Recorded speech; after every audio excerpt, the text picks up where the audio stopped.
Nós vamos começar falando sobre, óbvio, estimulando a criatividade, como a gente estimular a criatividade, como a gente encorajar tanto os professores quanto aos alunos a estimularem a criatividade dentro da sala de aula, tá? O meu foco vai ser sempre a sala de aula, ok? Então vamos lá. Eu tenho uma pergunta para vocês e queria que vocês ligassem os microfones para falar, tá? Você se considera uma pessoa criativa? Pode ficar à vontade para falar. Eu me considero na busca da criatividade, né? Assim, como às vezes tô em casa, perto de dormir, vem alguma ideia, dirigindo, vem alguma ideia, e eu tento, da melhor forma, colocar em prática. Uhum. Então, agora, como diretor, eu acabo dependendo mais de outros para poder colocar em prática aquela ideia, porque não envolve só a mim como professor, envolve um grupo de professores que precisam estar no mesmo projeto e dentro da mesma visão. Então, assim, eu me considero na busca sempre de uma criatividade, entendeu? Assim, volta e meia, a gente tem na igreja lá algumas ideias e faz algumas loucuras lá que o nome do Senhor é glorificado, entendeu? Amém. Você se acha uma pessoa criativa? E aí é uma pergunta muito simples, né? O pastor Roberto falou que às vezes ele vai dormir, fica pensando nas coisas e tal. Legal, legal. Mas fora o pastor Roberto, mais alguém se considera uma pessoa criativa? Pode ficar à vontade, liga os microfones e compartilha com a gente. Lilizane aqui. Olha só, rapaz, que bênção. De Alagoas. Eu me acho criativa, sim. Eu me acho bem criativa. Eu nem consigo fazer uma coisa copiada, eu tenho que fazer alguma coisa minha acrescentando. Por isso que eu procuro sempre melhorar, né? Porque para ser criativo também tem que ter o conhecimento e tudo mais. Show. Excelente. Excelente. Também esteve com a gente semana passada, ou estou enganado? Sim. Acompanhei tudo direito. Que bênção, que legal. Essa é a terceira semana que a gente falamos lá aulas interativas na EBD, onde eu falei sobre as cinco etapas da aula e como você engajar os alunos em cada uma das etapas. Seus alunos nunca mais vão ficar parados, só olhando com cara de paisagem, depois que você assistir a aulas interativas na EBD. E na semana passada falamos sobre ensinando através de perguntas. Falamos como você vai utilizar as perguntas, que tipo de perguntas são e como você extrair o melhor de cada uma delas. Vocês perceberam como foi que eu comecei aqui? Com uma pergunta. Você se considera uma pessoa criativa? Tá? Essa é a minha aula, tá, gente? No curso todo, a minha aula é assim, eu vou praticando aquilo que eu ensino. Primeiro eu ensino, depois eu mostro para vocês como é que se faz. Quer ver uma coisa? Eu falei no primeiro dia de aula sobre a conexão, que é uma parte da aula. Provavelmente, você que está aqui hoje nunca tem ouvido falar sobre a conexão. Na parte da aula, eu sei que tem a introdução, eu sei que tem a aplicação, a explicação, a conclusão, mas conexão nunca ouvi falar.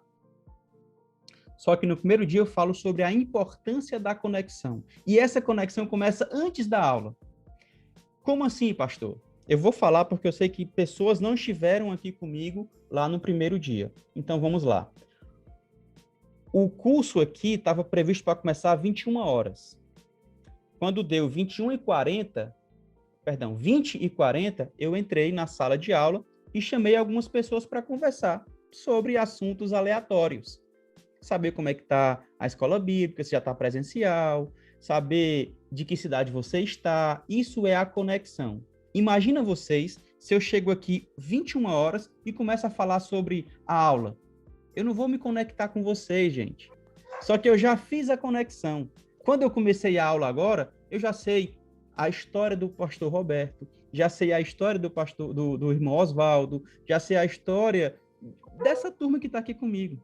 Então, parem de querer chegar na escola bíblica na hora da aula. É 8 horas? 8 horas eu chego. Às vezes até 8h05, porque tem uma tolerânciazinha. Tem não. Você tem que chegar meia hora antes, 20 minutos antes. Para quê, pastor?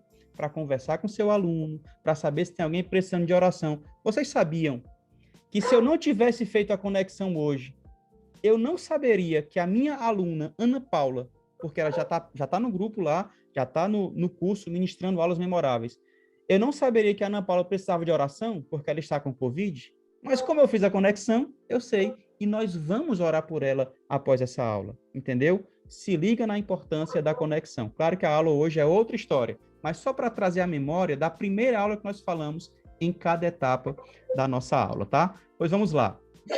Eu comecei perguntando, você se considera uma pessoa criativa? Algumas pessoas falaram, sim, eu me considero uma pessoa criativa. Porém, isso não é o normal.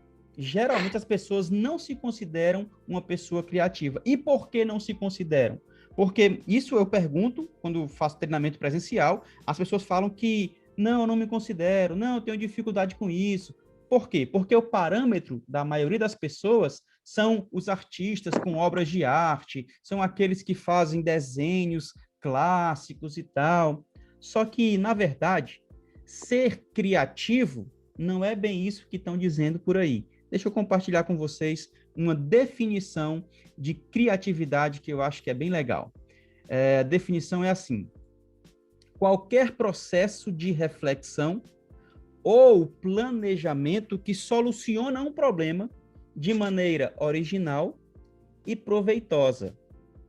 A Alice falou aí sobre eu fico tentando fazer as coisas porque eu gosto do meu jeito. Eu mexo de um jeito, mexo do outro, porque eu não gosto nem de copiar muito, porque eu gosto da minha maneira. Pois é. Criatividade, meu povo, é qualquer processo de reflexão ou planejamento que soluciona um problema de maneira original e proveitosa. Pronto. Com base nessa definição, me respondam aí vocês. O professor de escola bíblica, a professora de escola bíblica, é uma pessoa criativa, sim ou não? Pode responder aí. Sim. Sim, né? Sim. Tem que ser. Pode falar. Tem que ser criativo. Tem que ser criativo. Não dá. Você vai estar lidando ali com 3, 4, 5, 10, 15, 20 alunos. Com pensamentos diferentes, com cabeça diferente. Fazendo o quê? Um processo de reflexão. Fazendo o quê? Um planejamento de aula. Fazendo o quê? Solucionando um problema. Como? De forma original. Porque ninguém soluciona um problema seguindo regras e metodologias. Porque problemas são distintos em todos os lugares, com todas as pessoas. Então, se você não se considera uma pessoa criativa, entenda uma coisa. Tudo que você faz a cada aula de escola bíblica é ser uma pessoa criativa. Então, a partir de hoje, entenda essa sua missão, porque é uma missão. Nós fomos criados à imagem e semelhança do Deus Todo-Poderoso, um Deus criativo. Então, você também tem essa missão de ser criativo, de trazer soluções, de criar opções, de envolver seus alunos em sala de aula, tá? Você é, sim, criativo. O que nós vamos conversar hoje, pessoal? Primeiro, criatividade e reflexão. Criatividade e reflexão. Segundo, o que inibe a criatividade? Pastor, por que eu preciso saber disso? Porque provavelmente você faz isso na sua sala de aula. Então, quando eu ligo esse alerta para você, você vai perceber que está fazendo e vai deixar de fazer, ok? E o terceiro ponto, que é o que eu mais gosto de falar, que é o que talvez mais importe para você, embora tudo seja importante, mas isso talvez seja o mais importante, é o que estimula a criatividade. Como eu vou engajar, como eu vou encorajar, estimular o meu aluno e o meu professor a utilizar técnicas, ideias criativas em sala de aula na escola bíblica, tá? Então, vamos lá. Criatividade e reflexão. Criatividade e reflexão. Primeiro ponto, povo, entenda isso, em nome de Jesus. Criatividade é um dom de Deus. Se você é criado por Deus, é imagem e semelhança do Deus eterno, você é criativo, porque ele dispensa para os seus o dom da criatividade. Então, para com essa história de dizer, eu não consigo, não sei fazer isso, é difícil, não dá para mim. Dá sim, porque a criatividade é um dom de Deus, ele já te entregou essa criatividade. Um outro ponto que eu quero falar e trazer a reflexão sobre criatividade é que a maneira mais eficaz de você participar do processo ensino-aprendizado é fazendo com que o seu aluno entenda, compreenda esse processo. E quando eu entendo isso, eu não fico somente jogando informações, eu fico compartilhando informações com eles e vou preparando o caminho para que ele possa, de forma criativa, desenvolver as suas respostas, desenvolver aquilo que ele está apto para compreender no Evangelho, tá? Então, reflita sobre a maneira mais eficaz do processo, ensino-aprendizado. Não é só jogar informações, é de várias maneiras ilustrar, convidar, trazer o aluno para participar, conversar e por aí vai. Uma outra reflexão que vale a pena ser feito é que a criatividade, por ser um dom de Deus, ela precisa ser estimulada, ela precisa ser desenvolvida. Ela precisa ser desenvolvida também. Ela tem que ser praticada também. Você que é pregador, você tem o dom de Deus, você tem o dom de pregar. Mas quando você passa muito tempo sem pregar, você fica meio que enferrujado. Você que louva, você tem o dom de Deus de louvar. Mas quando passa muito tempo, você fica meio que enferrujado, precisa de alguns ensaios, não é verdade? Precisa de, quem vai pregar, ler mais o texto bíblico, ter noções de homilética para desenvolver um sermão e tal. Da mesma forma é a criatividade. A criatividade, que é um dom de Deus, ela vai aflorando pelas minhas experiências de vida. Por exemplo, o pastor Roberto falou aí que às vezes ele está deitado e tal, pensando em algumas coisas. Com certeza é porque ele teve algumas experiências no dia que afloraram a sua criatividade. Ele já pensou em fazer alguma coisa, como ele disse, né, louca na igreja, e tem dado certo. Então, a criatividade ela é estimulada pelas experiências vividas do professor e também do aluno. Portanto, quando eu, professor, faço com que o meu aluno exercite algumas coisas, experimente algumas situações, eu estou estimulando a criatividade. Outra coisa, pastor, que estimula a criatividade, cursos. Eu falei aqui que na minha dificuldade lá atrás, eu corri para os livros. Só de educação cristã eu tenho dezenas de livros, dezenas, tá? E aí, claro, extrair sempre o melhor para a minha sala de aula, ok? E não só isso, eu fiz vários cursos de superintendente, de teologia, de pedagogia cristã criativa, enfim. Cursos são fundamentais. Então, se você deseja desenvolver a sua criatividade, mas não pensa em fazer curso algum, você está barrando o seu ministério. Pastor, mas eu não tenho condições de pagar esses cursos. Os cursos são muito caros. Os cursos nem parcela no cartão, sei lá. Ok. Então, busca os grátis. Busca aqueles que você não precisa fazer nenhum investimento, a não ser o tempo, né? Aí você tem que realmente gastar tempo. O próprio Senhor Jesus gastou 3 anos e meio do seu ministério, praticamente o dia inteiro com seus discípulos, então, treinando cada um deles. Você tem que também fazer algum esforço. Se não tem condições financeiras, faça outros tipos de investimento, do tempo, enfim, tá? E eu já falei sobre a questão financeira também, que não vai ser o caso. Então, a criatividade, ela é desenvolvida com as experiências vividas, com cursos que eu aprendo na minha vida inteira e com leituras, os livros e a Bíblia que eu aprendo. A Bíblia tem riquezas demais sobre educação. Quando você olha, dá só um exemplo aqui, quando você olha para o Senhor Jesus indo buscar os seus discípulos, É a mesma coisa que eu, como professor, preciso fazer para buscar os meus alunos. Ele saiu em busca. Olha aqui, ó. Vem cá, deixa eu falar uma coisa para vocês aqui. Vem cá. Muitas vezes, eu e você, como professores e professoras de escola bíblica, chegamos na sala de aula esperando todo mundo chegar. Só que quando eu olho para o Filho de Deus, o próprio Senhor Jesus, eu vejo ele indo até a praia, encontrar Pedro, Tiago, João. Eu vejo ele indo até a beira do caminho, encontrar com o cego. Eu vejo ele indo até Samaria, encontrar sua aluna. Percebe? E eu e você queremos ficar na porta da sala ou sentado no banco da sala de aula esperando o pessoal chegar. Gente, esse curso aqui é de graça, tá certo? Esse curso aqui tem mais de 10 anos de desenvolvimento.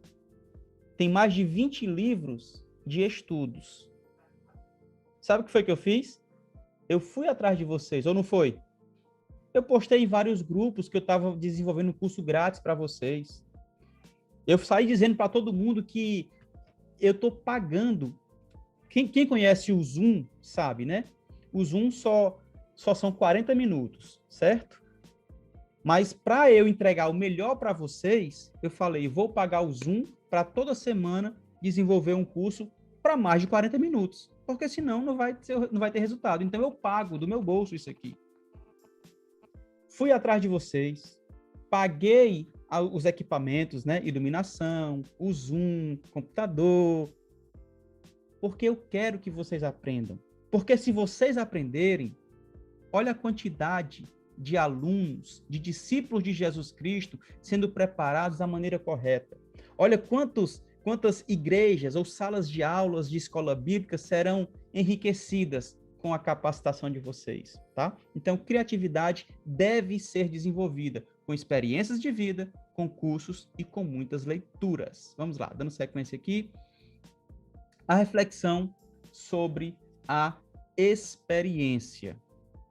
Temos que refletir tudo que a gente vive, tudo que eu vejo Jesus Cristo fazendo. Eu tenho que refletir e entender nele a criatividade. Ele falava por parábolas. Ele ensinava por perguntas. Olha que coisa linda. Olha que coisa linda. Ele confrontava quando necessário. Ele ia lá para o Antigo Testamento para fazer uma aplicação para os dias de hoje. Então, nós também precisamos entender isso, tá certo? Criatividade e reflexão. Agora eu quero falar no segundo ponto, que é alguns fatores que vão inibir a criatividade. E provavelmente eu e você estamos fazendo alguma coisa sobre isso. Vamos lá. Fatores que inibem a criatividade. O primeiro ponto que você precisa entender, professor, é a dependência ao professor. O aluno tem dependência demasiada ao professor. O aluno não sabe fazer nada que não seja com o professor. E aí, talvez você viva esse dilema. E a culpa não é do aluno. Ou pelo menos se é, você tem como resolver isso, certo? Você tem como resolver isso. Então, o primeiro fator que inibe a criatividade, a dependência demasiada ao professor. Ou seja, o aluno que quer fazer tudo para agradar o professor. O aluno que deseja fazer tudo. Ó, tem gente com o microfone desligado, ligado, tá? Então, por favor, desliga aí. Daqui a pouco a gente libera novamente, mas desliga o microfone para não atrapalhar, tá certo?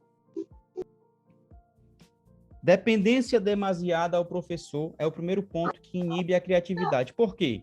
É aquele aluno que quer agradar sempre o professor, que não consegue pensar por sua própria capacidade.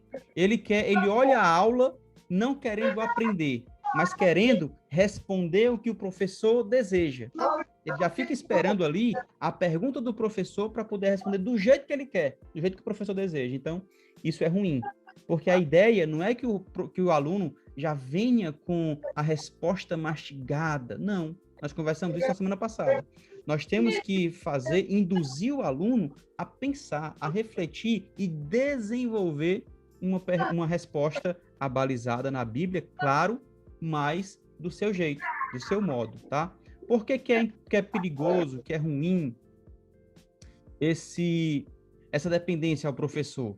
Porque o aluno precisa sempre da necessidade de estar consultando o professor.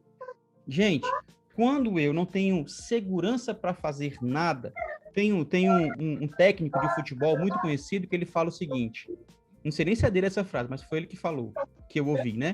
O medo de perder tira a vontade de ganhar. O medo de perder tira a vontade de ganhar. Também serve para a criatividade.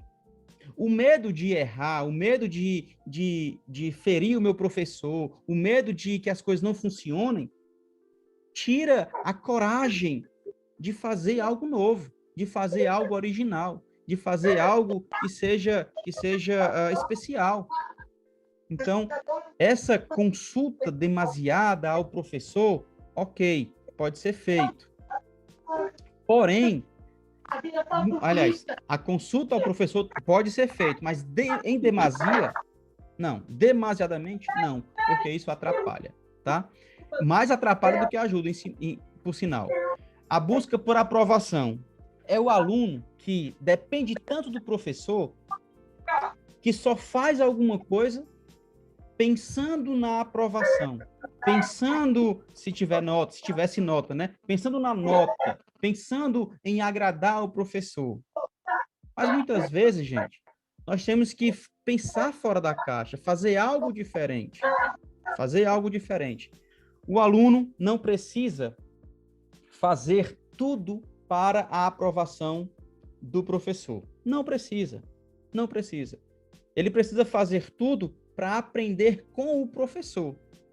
Mas em alguns momentos vai errar, vai falhar, em alguns momentos vai ter opiniões diferentes, e isso é válido, desde que não fira os princípios bíblicos, os princípios cristãos.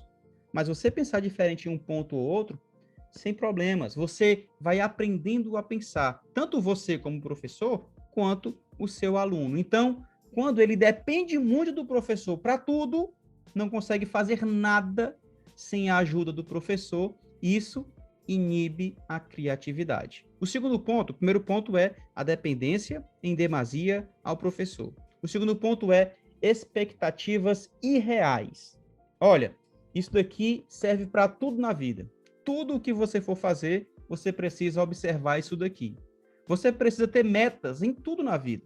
Objetivos em tudo na vida. Vocês já perceberam que na revista bíblica tem objetivos? Perceberam isso já? O objetivo da lição de hoje é que, ao final da aula, o aluno esteja apto a reconhecer isso e isso e isso, explicar isso e isso e isso, compreender isso e isso e isso. São objetivos, são expectativas. Só que essas expectativas são reais. Por que que são reais? Porque esses objetivos da revista é com base no que vai ser ensinado pelo professor. Então, o que é que inibe a criatividade? É quando a expectativa do aluno é muito grande.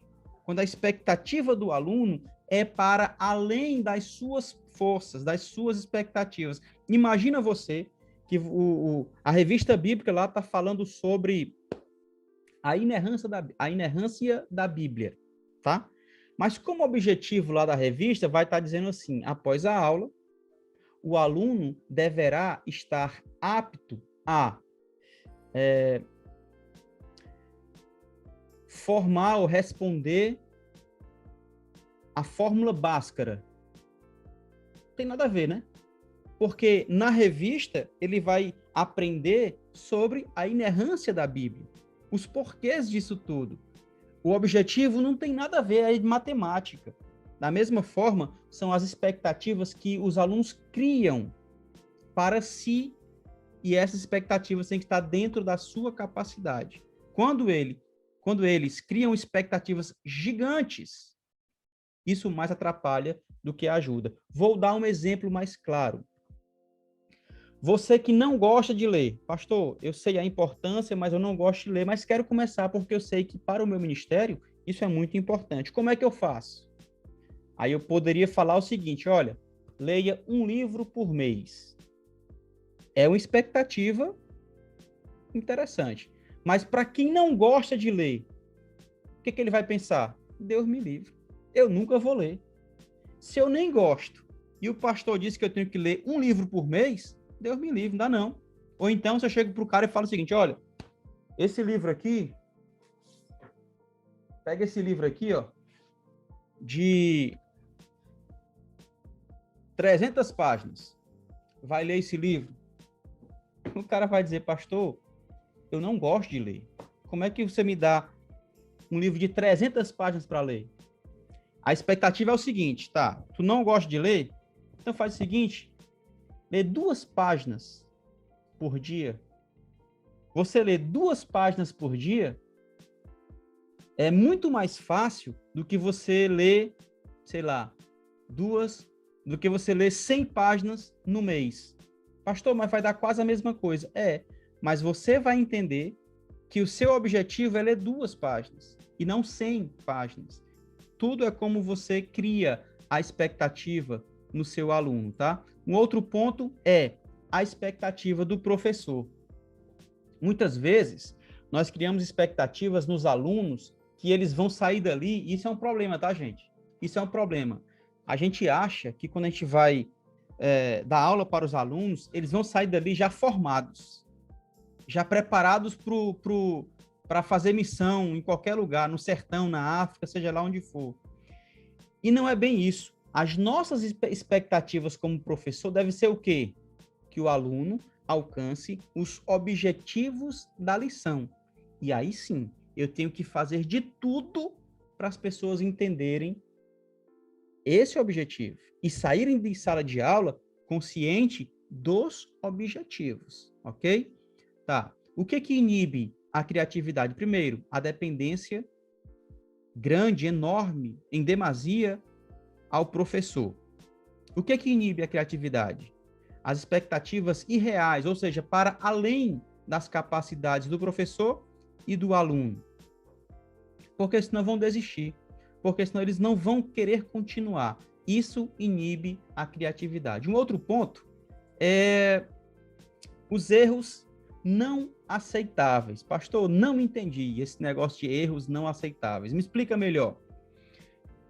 O aluno tem a tendência de acreditar que não pode errar. Por quê? Porque o professor, eu, professor, você, professor e professora, temos a tendência de entregar uma caixinha para ele responder do jeito que eu quero, da maneira que eu desejo. Se não for assim, não vai valer a pena. Se não for assim, vai estar errado. E não é bem isso. A gente tem que dar possibilidades para que os nossos alunos respondam. E se errar, ok. Errar é preciso, é necessário para que a gente possa tentar novamente, ok? Ele vai tentar de outras maneiras. Não é porque errou que é a pior pessoa do mundo. Não. Errei? Ok. Agora eu vou tentar de novo para ver se eu consigo acertar. Além disso, ele precisa aceitar os seus próprios erros.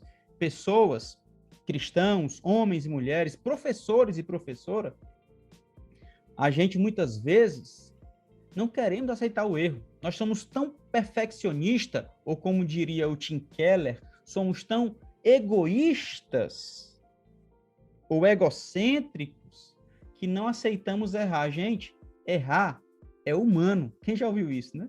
Errar é humano. A gente precisa errar em alguns momentos. Quem foi, por exemplo, um dos grandes líderes apostólicos? Pedro. Pedro errou alguma vez, gente? Errou. O Paulo foi um dos maiores missionários da história. Ele errou alguma vez? Errou. Tem até um episódio que eu não sei bem se ele errou ou se foi alguém que errou. O fato é que ele voltou atrás. Paulo estava em viagem missionária, disse que não ia mais viajar com João Marcos. Só que lá na frente, no final do seu ministério, ele fala, ei, traz o João Marcos, fala para ele que ele é muito importante para o meu ministério. Paulo errou, ou pode ter errado nessa situação. Se não errou nessa, errou em outras tantas. Errar é possível. E eu tenho que aceitar o erro. Se eu ficar nessa paranoia de que eu não posso errar, não posso errar, não posso errar, eu não vou fazer nada na minha vida, ok? Um outro ponto é aprender com os erros. Aí sim, poder errar eu posso, mas eu preciso aprender com os meus erros. Tudo isso inibe a criatividade. E na reta final agora, para a gente já finalizar o nosso momento, alguns fatores que estimulam a criatividade. Quais são, professor? Quais são, pastor? Primeiro, foco em resolver problemas. Presta bem atenção aqui, ó. Algumas revistas bíblicas já não traz mais lá no final as perguntas. Por quê? Porque geralmente aquelas perguntas já vinham preparadas ou programadas com uma resposta. Quando eu jogo essas perguntas atrás de uma resposta específica, certa ou errada, eu vou inibir o meu aluno. Quando eu jogo uma pergunta, como eu falo na semana passada, né, de análise ou pessoal, para responder um problema, para resolver um problema, aí eles são estimulados a pensar, a meditar, a sair em busca de uma solução, tá? Eles não vão estar preocupados somente em responder aquilo que o professor questionou, uma resposta. Não, eles vão refletir. Eles vão refletir. Pastor, me deu um exemplo. Eu vou dar um exemplo aqui para você. Quando o cego estava à beira do caminho falando, Senhor, Jesus, filho de Davi, tem misericórdia de mim, tenha compaixão de mim. Eu poderia perguntar para o meu aluno o seguinte: o que foi que Jesus fez com o cego Bartimeu, que estava clamando? Aí o aluno ia pegar na Bíblia ou na lição a resposta quase que fabricada. Mas quando eu falo assim, ó, o que vocês acham que o cego estava pensando na hora que ele clamou, Jesus, filho de Davi, tenha compaixão de mim? O que vocês acham que o cego pensou quando a multidão pediu para ele se calar? Aqui não vai ter pergunta certa ou errada, mas vai fazer o meu aluno pensar numa resposta, refletir numa resposta e o melhor, ele vai se colocar no lugar do homem. Ele vai meio que entrar naquela história. E quando eu participo da história, eu aprendo mais e melhor. Percebe? Eu não tenho que estar querendo de todas as maneiras que os meus alunos respondam às minhas perguntas. Mas eu tenho que fazer os meus alunos focar em resolver um problema, meditar e refletir em algo mais poderoso, tá? Eu tenho que fazer eles entenderem que aquela resposta ou aquele problema depende deles. Deles. Eles têm que responder. Vou dar um outro exemplo aqui. Existia um banheiro sanitário, né? um vaso sanitário no banheiro, onde geralmente os homens urinavam no chão. Não é esse vaso comum, não, tá? É aquele que fica na parede e tal, de shopping, por exemplo, né? Aí, qual foi a ideia de uma mente brilhante para que os homens parassem de urinar no chão? Eles pegaram uma travinha de futebol de botão, pegaram uma bola com aqueles tipo sabonete, sei lá, e botou dentro do mictório a bola e uma travinha. O que era que os homens começaram a fazer? Com o xixi, olha a conversa, né, gente? Mas é isso mesmo, é criatividade. Com o xixi, tentar colocar a bola dentro da trave, que estava no mictório. Resultado: não fizeram mais xixi no chão. Uma simples criatividade. Ele focou em quê? Na resolução do problema. Isso numa sala, numa igreja, né? Com os alunos de escola bíblica. Resolveu? Resolveu. E como foi? Pensando fora da caixa, buscando a solução para um problema, tá? Quando eu foco no problema, exige uma reflexão, me faz buscar soluções. Isso sim estimula a criatividade. Oportunidades para escolha ou para escolher. Como é que eu vou estimular os meus alunos? Primeiro, focando na resolução de um problema e não em dar resposta simplesmente. Segundo, dando oportunidades para eles escolherem. Porque quando eu falo, olha, qual é a Bíblia que você quer qual é a versão da Bíblia que você quer ler? Temos aqui várias versões. Vamos ler em qual versão? A turma vai escolher e eles vão fazer uma interpretação melhor, tá? Outro ponto que eu falei nas semanas anteriores aí. Quando for ler o texto áureo da lição, não lê o professor, não. Pede para um aluno ler e os outros alunos, presta atenção aqui, ó. Ei, presta atenção aqui. Presta atenção aqui na dica, tá? Presta atenção na dica. Vocês vão fazer, quando for ler o texto áureo, ou o professor lê, ou escolhe não, pergunta quem quer ler o texto áureo. Enquanto o aluno está lendo, os outros alunos vão fazer o quê? Vão escrever 2 perguntas sobre o texto que está sendo lido. Enquanto você está lendo lá, sei lá, Romanos 5, do 1 ao 11, enquanto você, professor, está lendo, todos os alunos estão escrevendo 2 perguntas. Todos. Por quê, pastor? Porque quando eu levo o meu aluno a escrever uma pergunta com base no texto, automaticamente eles vão fazer o quê? Se concentrar no texto. Como é que eles vão desenvolver perguntas num texto que ele não sabe nem o que é? Mas eles vão ficar ouvindo o professor falar para poder preparar 2 perguntas. Percebe? Oportunidades de escolhas levam à interpretação. Eles vão escolher qualquer pergunta da sua cabeça, mas eles vão estar ligados no texto que está sendo desenvolvido. Além disso, além de levar à interpretação, também vai levar à compreensão. Para eu desenvolver perguntas, eu tenho que entender o que eu vou... Porque, assim, ninguém desenvolve uma pergunta sem já ter uma resposta, tá? Eu já vou pensar na pergunta já tendo uma resposta. Por mais que eu queira a resposta do outro, mas eu já tenho uma resposta. Ou seja, eu já vou compreender o texto. Primeiro, eu estou atento no texto. Segundo, eu vou compreender o texto. Por que é importante fazer tudo isso? Porque quando eu dou opções de escolhas, eu vou utilizar outras atividades, como deixar o aluno falar, deixar o aluno escrever, deixar o aluno ilustrar ou representar. Tudo isso é muito importante e são eles que vão fazer. Claro, com o apoio e direção do professor, mas são os alunos que fazem. Pastor, mas eu dou aula para adultos. Eu também comecei assim, amigo. E eram os adultos que faziam isso. A partir dos adultos, que era a minha sala, espalhou para toda a escola bíblica. Essa ideia de criatividade foi para todas as aulas. Tá? Não tem essa não, de idade não.